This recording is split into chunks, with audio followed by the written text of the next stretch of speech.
चहा घ्या. अजून कोणी आपल्याला कोणाला घेत असेल तर चहा घ्या. कोणी दोघं आहे.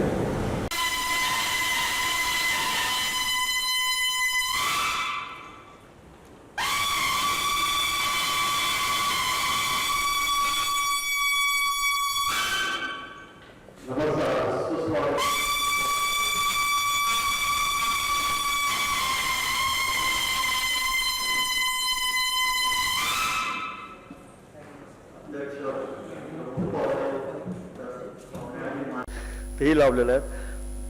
नरेंद्र बाबळे साहेब आपलं प्रकाशन त्यांच्यातर्फेच हा प्रोग्राम मुख्यतः त्यांच्या याच्यानं झालेला आहे. त्या बाबळे परिवारांचं मी हे करतो. नंतर डॉक्टर निलेश पावसकरांनी त्यांनी महत्त्वाचं हे घेतलेलं आहे. तेही आपल्या इथे डायसवर आहेत. आता मी याच्यासाठी की आपल्या पाहुण्यांचं थोडंसं स्वागत करण्यासाठी पहिल्यांदा नेटपॅकतर्फे ज्यांनी एक OTP प्लॅटफॉर्म तयार केला आहे. हे जे पुस्तक प्रकाशन होणार आहे पुढे ते ओवीबद्ध म्युझिकमध्ये संगीतातबद्ध करून त्याचं OTP प्रकाशन म्हणून करणार आहेत. तर वैभव माडिक साहेबांना मी करतो की त्यांनी कृपया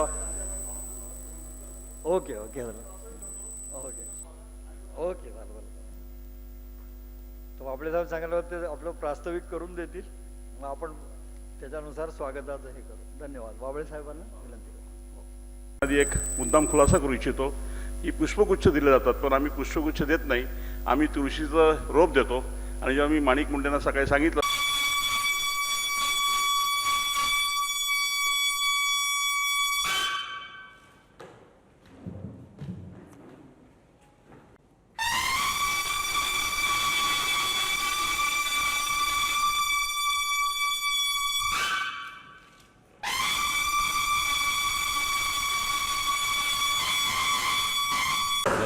चालेल.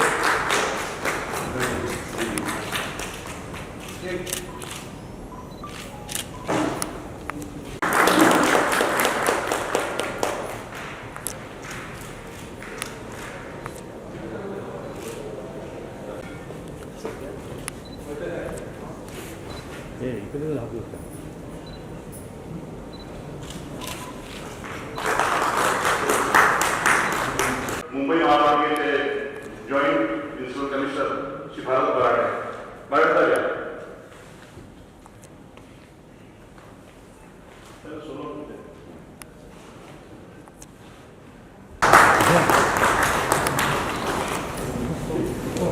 समोर ठीक आहे.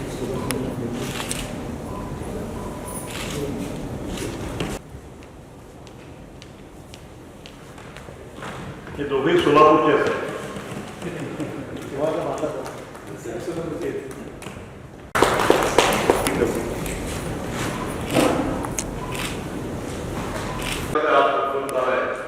त्यांचे मित्र ज्येष्ठ लेखक कवी second Shri governor doctor Jaywant Hegde, दुसरे आमचे मित्र प्रख्यात तज्ञ डॉक्टर निलेश पावसकर आणि बंधू.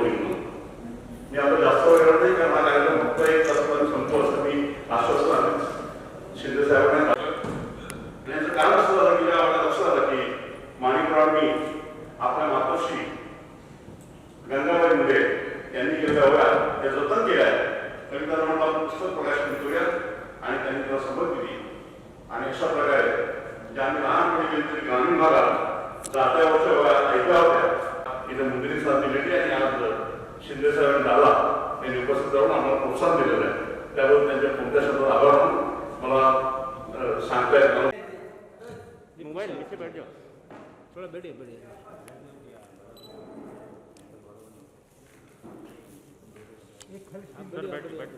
प्लीज आप बैठिए बैठिए सर, आपको सर आ रहा है.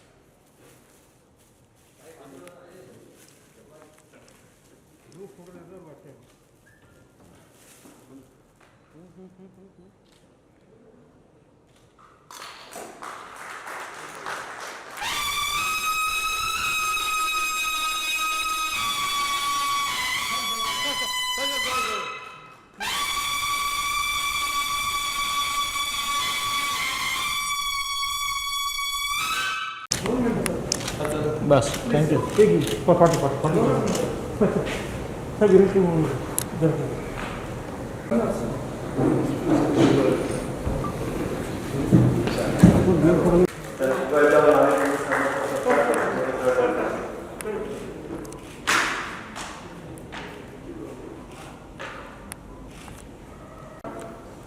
डी.वाय. पाटील विद्यापीठाचे चान्सलर माननीय डॉक्टर डी.वाय. पाटील, महाराष्ट्राचे माजी मुख्यमंत्री, भारताचे माजी गृहमंत्री, ज्येष्ठ नेते माननीय सुशील कुमार शिंदे साहेब, माननीय हेगडे साहेब, माननीय निलेश पावसकरजी, माझे मित्र वाबळेजी.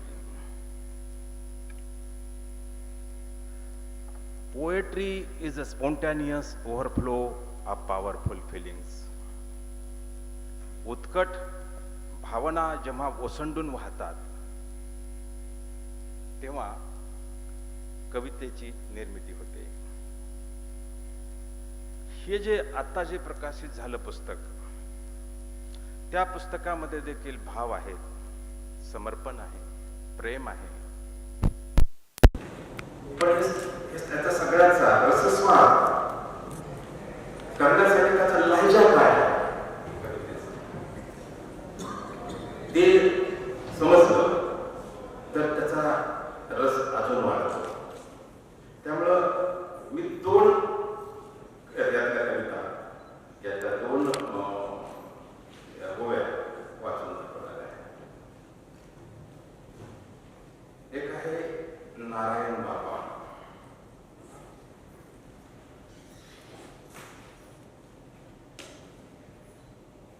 उगवला नारायण जसा आगीचा भडका, उगवला नारायण जसा आगीचा भडका, शिरवाळी राजकरी चंद्रमातेचा लाडका, उगवला नारायण उभतान बाळ,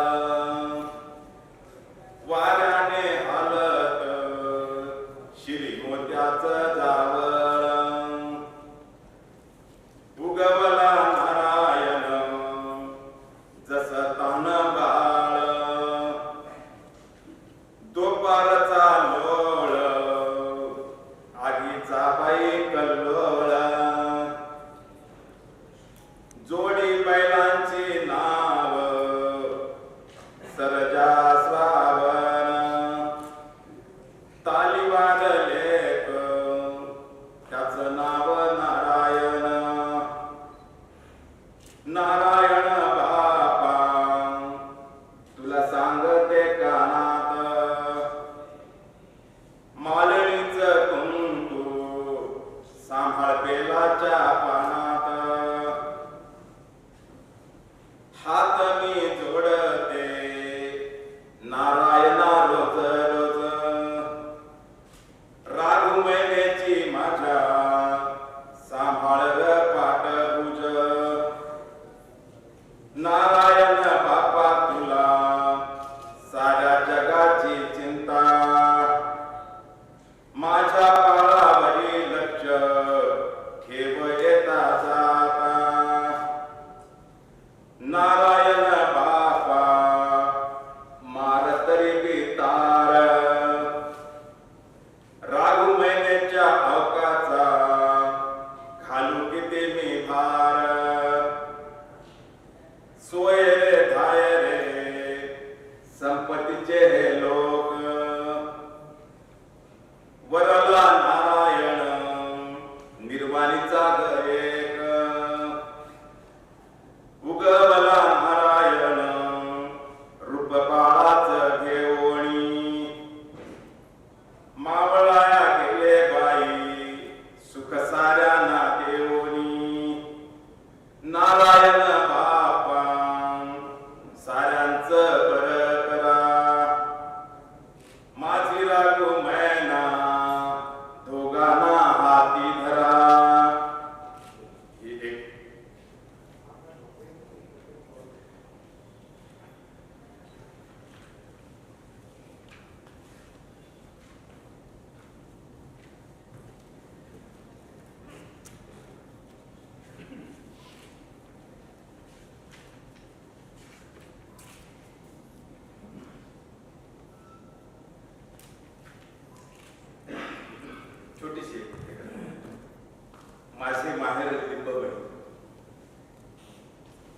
लांबून ओळखीते ग माहेर लिंबवणी, भाचे माझे हारिणी माझे नाही झाले मनी,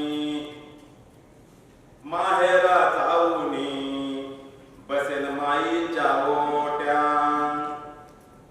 पायाला वाकल्या भावजया नान मोठ्या, पड पड पावसा माझ माहेर करुणी, आज सार शिवार आले कुणबी पेरुणी, पाऊस राजान फळी मांडली दुरुनी, मोठ्या कोवळ्याचा पाऊस माहेरावरुनी. तर ह्या अशा प्रकारच्या ह्या ओव्या आहेत. याची जी निर्मिती झाली ती फार मजेशीर आहे. आम्ही मुंबईवरून पंढरपूरला निघालो होतो.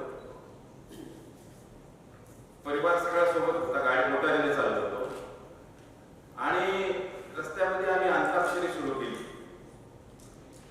आणि आई पण त्याच्यामध्ये सहभागी झाली. आम्ही गाणे म्हणत होतो, आईनं ओव्या सुरू केल्या.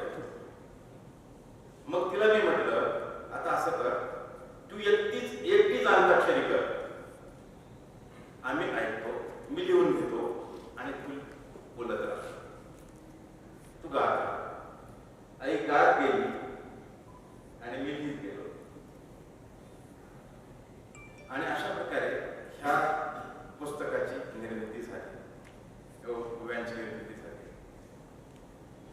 एक छोटीशी गोष्ट आहे की एका ठिकाणी एक मोठ्या मंदिराचं निर्माण होतं. विशाल मंदिराचं निर्माण होत होतं, दगडी मंदिराचं निर्माण होत होतं आणि खूप दगड फोडली जात होती. अनेक मजूर कामाला लागलेली होती आणि तिथे एक कवी आला. त्या कवीनं एका मजुराला विचारलं की काय करतोस? त्या मजुराने त्याच्याकडे रागाने पाहिलं आणि म्हणाला, दिसत नाही का दगड फोडतोय. त्यानंतर तो दुसऱ्या मजुराकडे गेला. त्या मजुराला विचारलं, काय करतोयस? त्याने त्याच्याकडे पाहिलंही नाही आणि म्हणाला, रोजी रोटी कमवतोय. नंतर तिसऱ्या मजुराकडे गेला. त्याला विचारलं, करतोस, काय करतोस? तो म्हणाला, मंदिर बनवतोय. तो माणूस नाचत होता, गात होता, गुणगुणत होता. तो म्हणाला, तू एकटाच माणूस आहेस तिथे जो मंदिर बनवतोय, बाकी सगळे दगड फोडताय, रोजी रोटी कमवताय, तुझं मंदिर बनल्याशिवाय श्रम म्हणजे गीत गुणगुणणं हे श्रमाला हलकं करतं.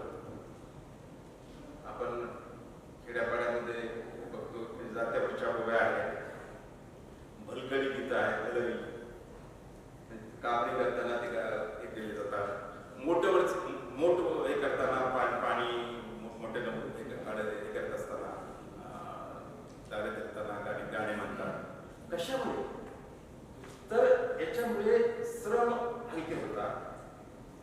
आवड म्हणून एखादं काम आपण केलं की त्याच्यामध्ये आनंद येतो आणि मजबुरी म्हणून केलं की शीण येतो, दुःख होतं, कष्ट होतात. तर गीतामुळे गाण्यामुळे हे जे मी तर लहानपणी आता माझ्या वयाच्या, माझ्या पिढीच्या आणि माझ्या आधीच्या सगळ्या पिढ्यांच्या मुलांनी जे ग्रामीण भागात होते, त्याच्या पिठाच्या चक्क्या नव्हत्या, त्यांना सगळ्यांना हे इथं त्यांनी सगळ्यांनी माझे जे अनुभव आहेत ते शिंदे साहेबांचे असतील, ते दादांचे असतील. कारण हे सगळ्या जोपर्यंत माय मावल्या, माता, आई, बाई आणि माय होत्या तोपर्यंत ह्या ओव्या चालायच्या.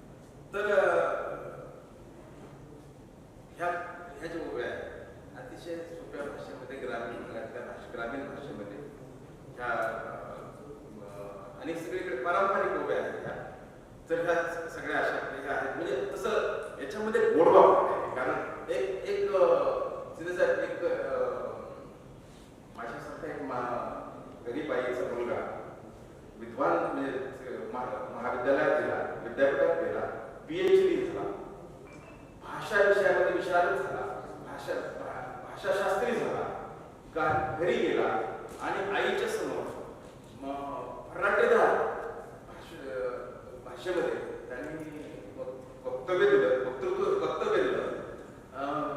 काही कविता वाचून दाखवल्या. तर तो म्हणाला, आई तुला किती आनंद झाला असेल ना? ती म्हणाली, नाही रे बाळा, मी खरं सांगू तुला, मला त्या दिवशी खूप आनंद झाला होता ज्या दिवशी तुझे पहिले बोबडे बोल मी ऐकले होते.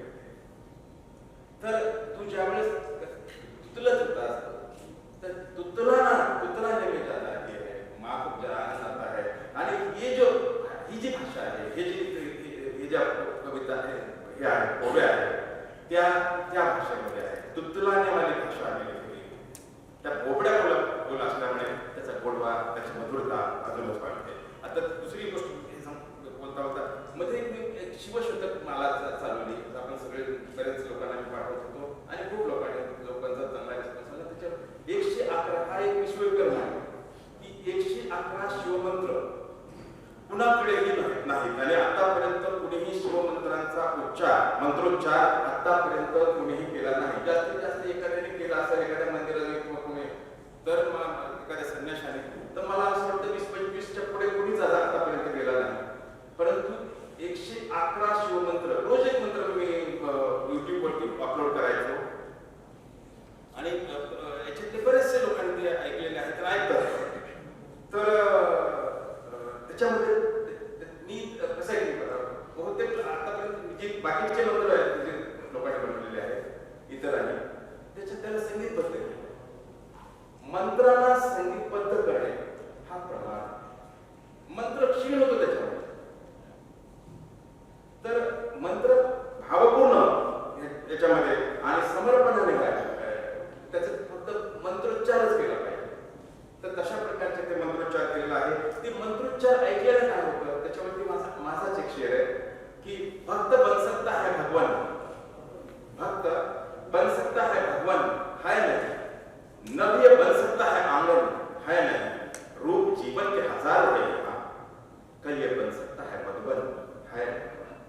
तो कल जो चाहते हैं कि अपना जीवन मधुबन बन जाए वो जरूर यूट्यूब पर जाए और माने के चैनल पर ये अभी OTT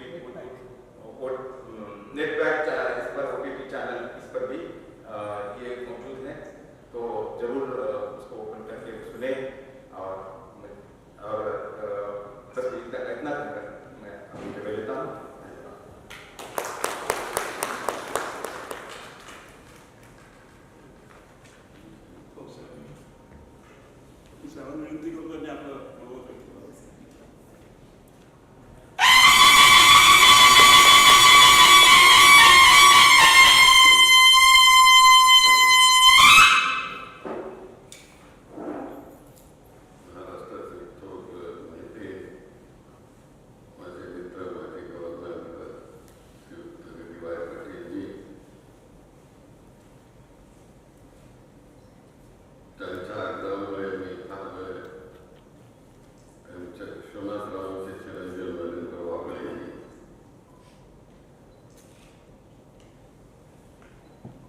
फोन केला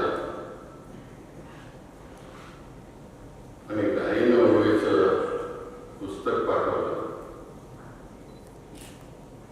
आणि म्हणाले की तुम्हाला जेव्हा वेळ असेल ती तारीख सांगा. मी बाहेर होतो, मुंबईला आलो आणि त्यांना मी तारीख सांगितली.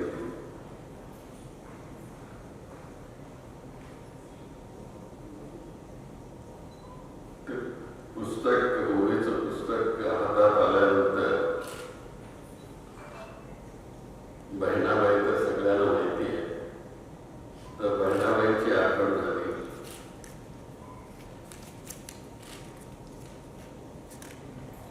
आणि शांता शेळकेंची आठवण.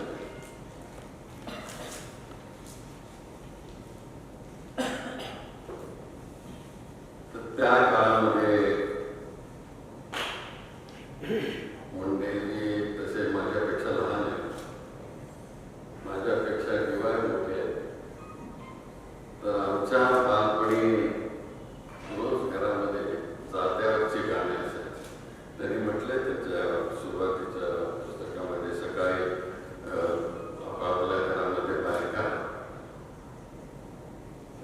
चिमणी घासल्याची चिमणी असायची, ती लावायची आणि त्याच्यावर दळण दळायचं. तेव्हा काय पिठाच्या गिरण्या वगैरे काही नव्हत्या, घरीच आपले दाणे टाकून त्यावर दळायचं. ज्यांनी ते पाहिलं नसेल तिथे दुर्दैवपणे, कारण ही आमच्या देशामध्ये सुरुवातीच्या काळामध्ये एक अतिशय सोपी पद्धत. आपणच दळायचं, त्याचं पीठ काढायचं, त्या पिठातून भाकरी करायची आणि सगळ्यांना जेवायला घालायचं. अशा प्रकारच्या संस्कृतीतून हे सगळे पुढे आले. तर ती ज्वारी दळत असताना साधारणतः पहाटे, त्याच्यामध्ये आहे 2 मुलांमध्ये पहाटेचा काळ असा झालेला आणि सूर्यनारायण वर येत असताना गायलेले. आणि ते आम्ही झोपेत असायचो त्यावेळेस. घरामध्ये त्या ओव्या अशा गायला जायच्या आणि प्रत्येक घरामध्ये सुरेख अशा प्रकारच्या चाली लावलेल्या असायच्या. निरनिराळ्या घरामध्ये निरनिराळ्या चाली असायच्या, पण त्याचा टोन एकच असायचा.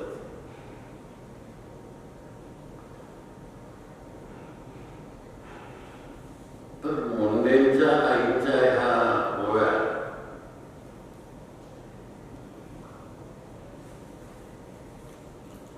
या सगळ्या तो परिसर, मराठवाड्याचा परिसर, औरंगाबाद पासूनचा पुढचा आणि ते बीड, माजलगाव वगैरे असे औरंगाबादच्या संपूर्ण कविता येतात. आणि त्या परिसरामधले त्याचं प्रतिबिंब त्या शब्दांच्या मध्ये तिथं दिसतंय. मराठवाड्यामधले शब्द आणि त्या शब्दामधून गायलेल्या ओव्या, कधी प्रभू रामचंद्रांची आळवणी, कधी सीतेला आळवणी, कधी लक्ष्मीच्या बाबतीमधली ज्या ओवी आहे तिथं तर मला मनापासूनचे कौतुक वाटलं. कारण म्हणजे मला आवडत नव्हता की मी इथं वाचून दाखवावं, पण नाही, त्यामध्ये म्हटलेलं आहे की लक्ष्मी आली, पण त्या लक्ष्मीला त्या शेवटच्या ओळीमध्ये म्हणते की तू इथून सोडून जाऊ नकोस. काय माझ्याकडे त्या घरातून सोडून जाऊ नकोस, लक्ष्मी इथंच राहा. म्हणजे पहाटेच्या काळी त्या घरामध्ये आपल्या भगिनी, आपली आई ज्या तऱ्हेनं लक्ष्मीला प्रार्थना करते की लक्ष्मी तू एवढं वैभव दिलंस आम्हाला, आणखी वाटतं, पण आता इथं तू आलेली आहेस तर इथं सोडून जाऊ नको आम्हाला, इथं घट्ट ठेव. अशा प्रकारचं अतिशय चांगल्या प्रकारची अशी प्रकारची ती ओवी आहे. आणि अशा ओव्याने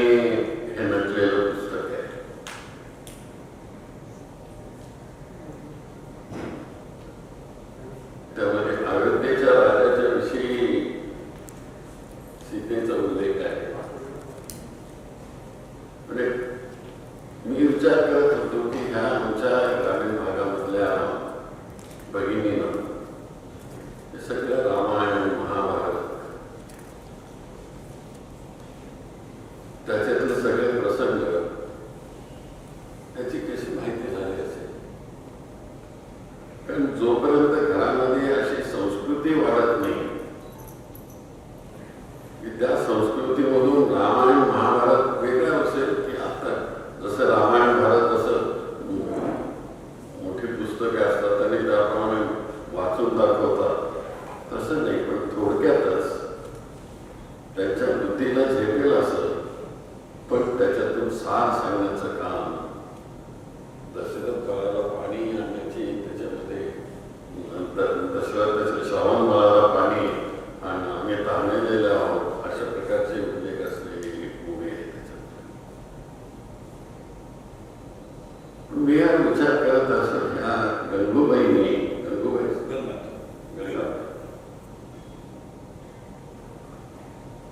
की ह्या पौराणिक इतिहास त्यांनी वाचला असेल कुठे.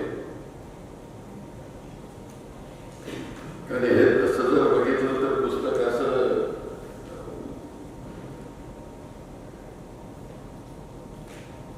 छापील आहे,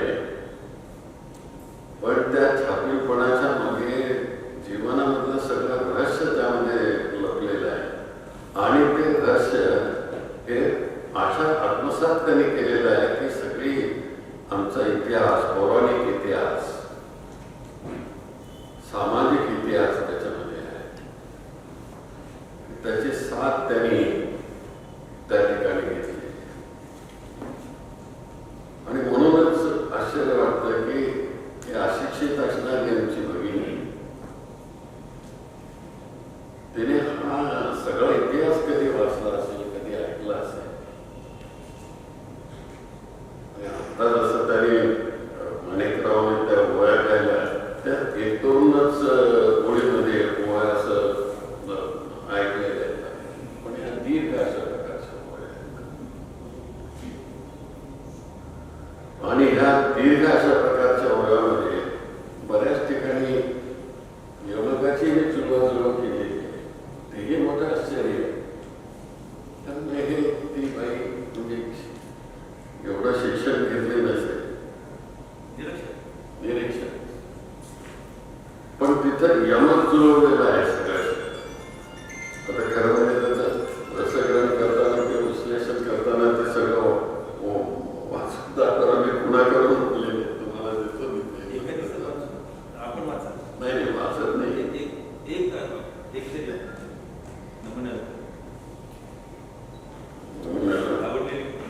नाही बालाजीची आवडली, मला सण आवडला, माझी लाडकी महिलाही आवडलेली आहे. देव माझा विठू सावळा त्याच्यामधला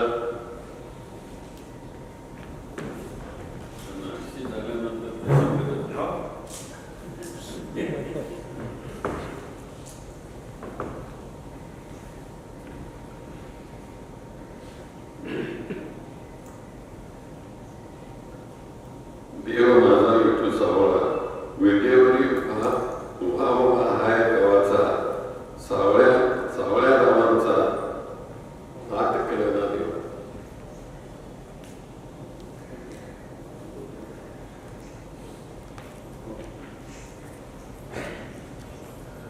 भगवान बाबाच्या विषयी असंच आहे. माझ्या भगवान बाबाला दुष्ट झालेली सोसेना कीर्तन सांगताना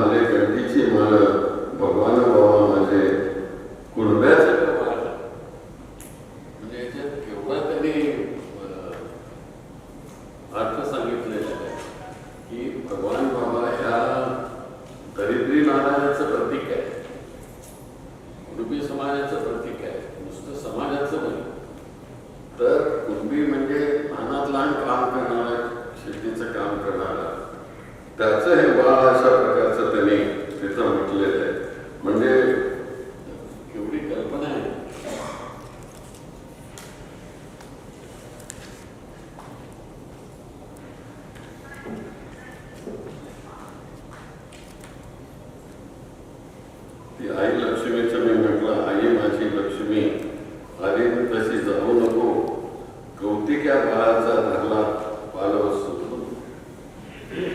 एवढं काय याच्यामध्ये आई माझ्या लक्ष्मीनं रात्री येणं केलं, माझ्या राघूचं देवघर राहायला नाही. म्हणजे ती कल्पना किती सुरेख आहे की लक्ष्मीला मी देवघर दिलं.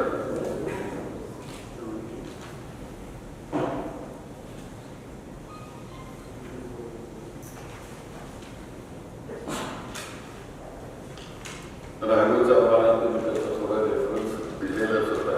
पण या अशा सगळ्या ह्या काव्यपूर्ण अशा प्रकारच्या भूमी म्हणजे विचार करायला होता.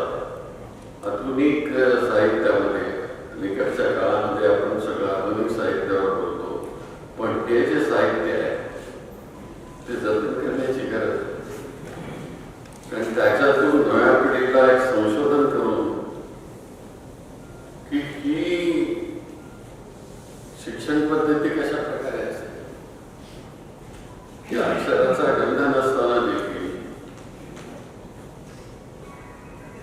एखादी स्त्री तिच्या आधीपासून, बहिणीच्या पासून, कुटुंबाच्या मधून तिथं ऐकून केलेल्या ह्या ओव्या आणि काय स्मरणशक्ती असेल, आपली सुद्धा राहू शकणार नाही एवढी स्मरणशक्ती. तर अशा ह्या स्मरणशक्ती असणारी ही गंगाबाई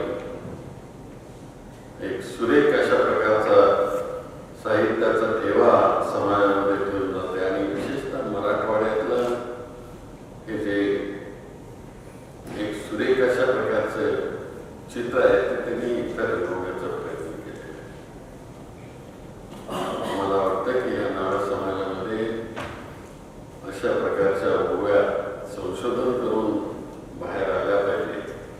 आणि छोटी छोटी कवनं आत्ताच तुम्ही म्हणाला तिथं भारूड वगैरे असे सगळे जुन्या सगळ्या काळामध्ये काही अशा प्रकारचं लिखाण वगैरे नव्हतं, परंतु जे जे त्यावेळेस ज्यांच्या पुढे ते गायलं झालं तर त्या पिढीने थोडंसं लिहून ठेवलेलं आहे. ते जिथे जिथे मिळेल ते समाजामध्ये आपण प्रसिद्ध करण्याचं काम केलं पाहिजे. मला वाटतं मराठी पत्रकार संघाने आमच्या मुंबईच्याच नाही संपूर्ण मराठी पत्रकार संघाने याच्यावर संशोधन करून जर हे काम केलं तर ते उजेडात आणण्याचं एक महान काम होऊ शकेल, अशा प्रकारची माझी कल्पना आहे. पण त्या मला नरेंद्रजींनी हे खरं म्हणजे अवघड काम आहे. मी एखाद्या कादंबरीवर खूप बोलू शकेन, पण ग्रामीण भागातल्या त्यावेळेच्या भाषेने समृद्ध केलेल्या ह्या ओव्या त्याच्यावर बोलून कधी काम केलं. मी आपल्याला मनपूर्वक धन्यवाद देतो. आणि माणिकराव, हे तुमच्या आईचं काम हे खूप मोठं आहे. मातोश्रीनी जे मराठी साहित्यामध्ये वैभव निर्माण केलेलं आहे त्या वैभवाची मी पूजा करतो आणि त्याचं प्रकाशन झालं असं जाहीर करतो. धन्यवाद.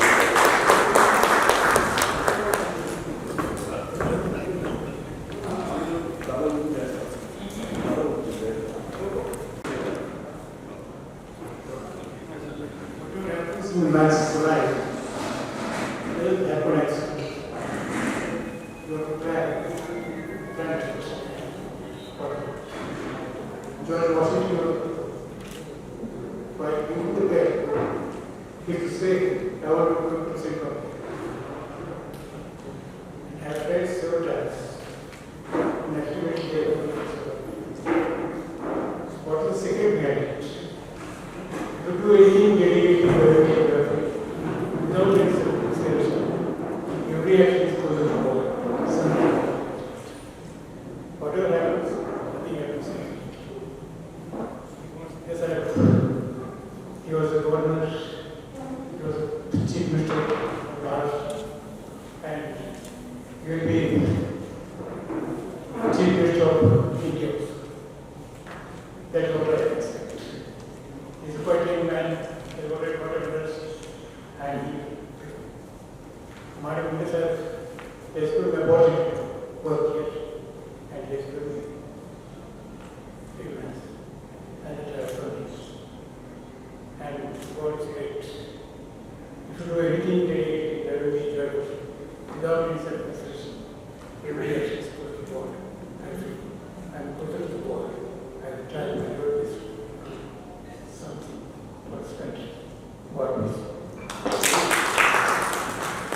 मुंबई महानगर पत्रकार संघाचे कार्यालय आणि मुंबई महापालिका पत्रकार संघाचे अध्यक्ष श्री विष्णू सोनवणे यांनी विनंती करतो की त्यांनी आम्हाला स्वीकारावे. शिवराय प्रकाशनाच्या वतीनं आणि माननीय सुशील कुमार शिंदे साहेब यांच्या हस्ते या पुस्तकाचं प्रकाशन झालं. खरं तर आईने गाई होती गाई नाव हे आईच्या ओव्याचं पुस्तक या ठिकाणी प्रकाशित झालं. या समारंभासाठी त्रिपुराचे माजी राज्यपाल डी.वाय. पाटील साहेब उपस्थित राहिले. माजी नगरपाल जगन्नाथ भिडे साहेब या ठिकाणी उपस्थित आहेत. मुंबई मराठी पत्रकार संघाचे मानस सल्लागार निलेश पावसकर या ठिकाणी उपस्थित राहिले आहेत. मराठी साहेब मुंबई महापालिकेचे वरिष्ठ अधिकारी या ठिकाणी उपस्थित राहिलेले आहेत आणि वेगवेगळ्या क्षेत्रातले लोक या समारंभाला उपस्थित आहेत. त्याबद्दल शिवराय प्रकाशनाच्या वतीनं मी सगळ्यांचा आभार मानतो. आणि हा एक मराठी भाषेला मराठी संस्कृतीला हा एक आपण ठेवा या ओव्याच्या निमित्तानं मिळाला आणि तो आपल्या मुंबई मराठी पत्रकार संघाचे अध्यक्ष आणि शिवराय प्रकाशनचे प्रमुख नरेंद्र वाघसाहेब यांनी हा उपलब्ध करून दिला आहे. याबद्दल शिवराय प्रकाशन आणि काँग्रेस आभार मानतो आणि या ठिकाणी हा कार्यक्रम संपला असं लिहायचं. धन्यवाद. आजचा कार्यक्रम किती वेगळ्या प्रकारचा आहे. हा खूप वेगळा आहे.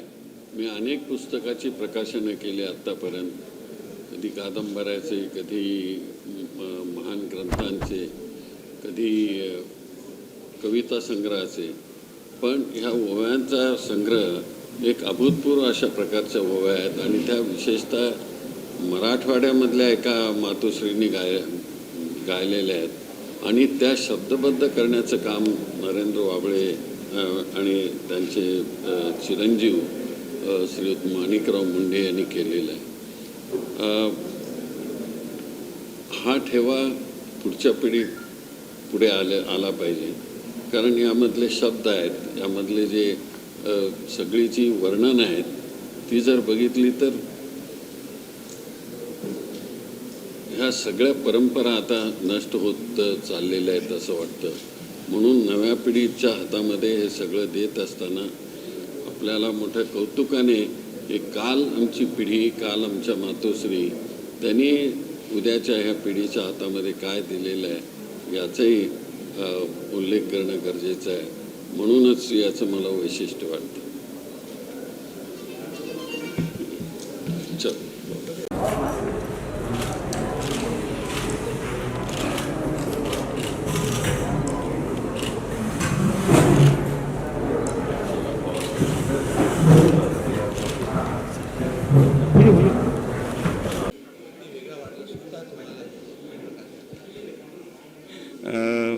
पूर्वी आमच्या लहानपणी आम्ही जेव्हा ग्रामीण भागात जात असू तेव्हा आम्ही जात्यावर गायला जाणाऱ्या ओव्या ऐकल्या होत्या. पण ग्रामीण भागात महिला सकाळी लवकर उठत आणि स्वतःच्या घरचं पीठ स्वतः दळत आणि ओव्या गात. तर त्या ओव्यांचा खजिना माणिकराव मुंडे यांनी आपला ऐकून घेतला आणि तो पुस्तक प्रसिद्ध करण्यासाठी आमच्याकडे दिला आणि आम्ही शिवनेर प्रकाशनतर्फे तो प्रसिद्ध केला. इतर काव्यापेक्षा जसं शिंदेसाहेबांनी आता सांगितलं, हे काव्य अतिशय निराळा आहे, बहिणाबाईंची आठवण येते आणि अतिशय माधुर्य आणि सात्विकता काव्यात भरलेली आहे आणि पुढच्या पिढीला हा खजिना मिळावा म्हणून आम्ही हा प्रयत्न केलेला आहे. धन्यवाद. आज त्रिपुराचे माजी राज्यपाल डॉक्टर डी.वाय. पाटील हे अध्यक्षस्थानी होते.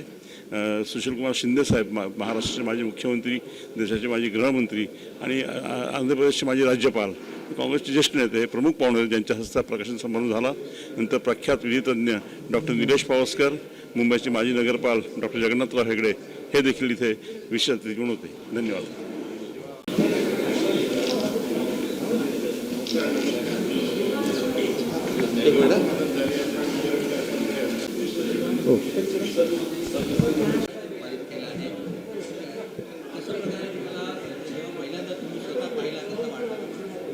नाही, तशा आईच्या ओव्या लहानपणापासून मी ऐकत होतो, परंतु असा अवसर मिळत नव्हता. मुंबई कामानिमित्त, नोकरीनिमित्त मुंबईला आलो. आई माझी शेतावर राहते, गावात राहते.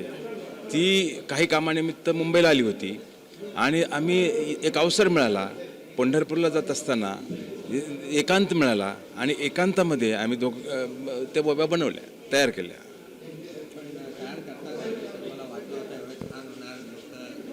नाही, ओव्या अतिशय दर्जेदार आहे ते मला ठाऊक होतं आधीपासूनच. कारण मी लहानपणापासून ऐकत आलेलो आहे. लहानपणी मी ती जात्यावर दळण दळायची आणि दळताना ती ओव्या गायची आणि त्या ओव्या काही ओव्या माझ्या स्मरणामध्ये होत्या. परंतु आता आईचं वय 85 वर्ष वय आहे आणि बऱ्याचशा त्याचं विस्मरण झालेलं आहे. तरी देखील जितक्या ओव्या आठवतील त्या ओव्याचं संकलन करायचं मी ठरवलं आणि ते होत गेलं आणि झालं.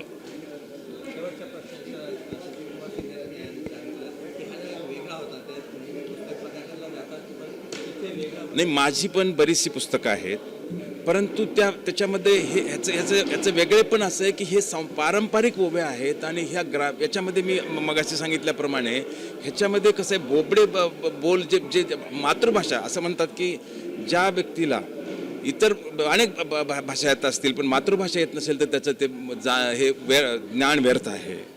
तर मातृभाषेमध्ये ग्रामीण भाषेमध्ये सहज सुंदर भाषेमध्ये अशा त्या ओव्याची निर्मिती झालेली आहे. म्हणून त्या ओव्या अतिशय भावतात मनाला.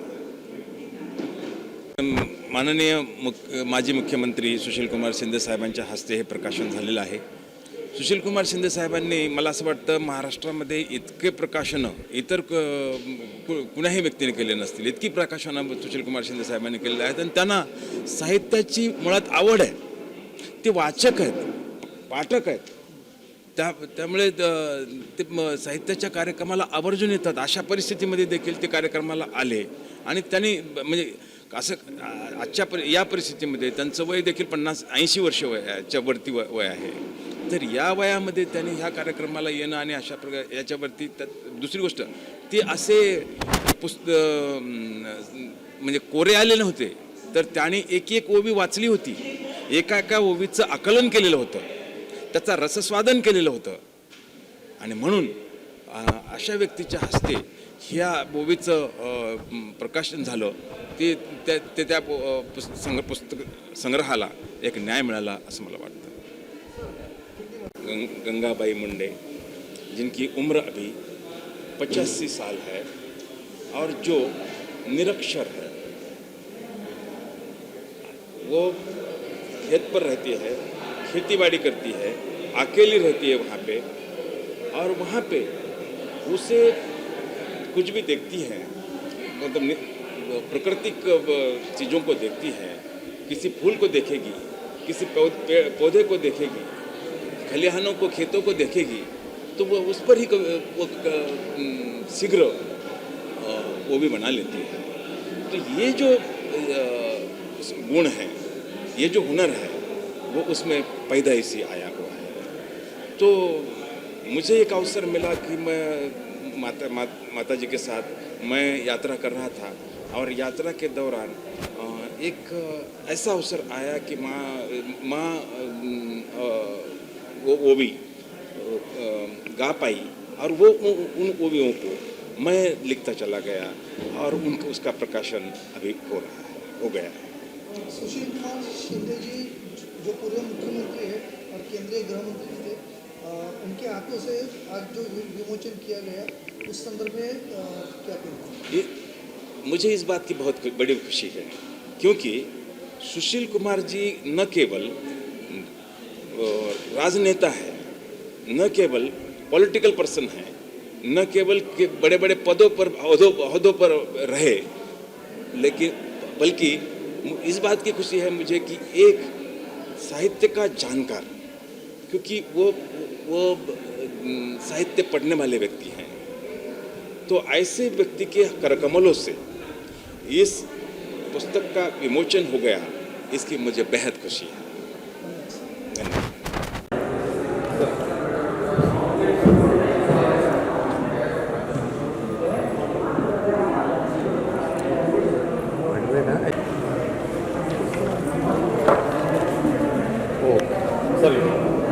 ओके.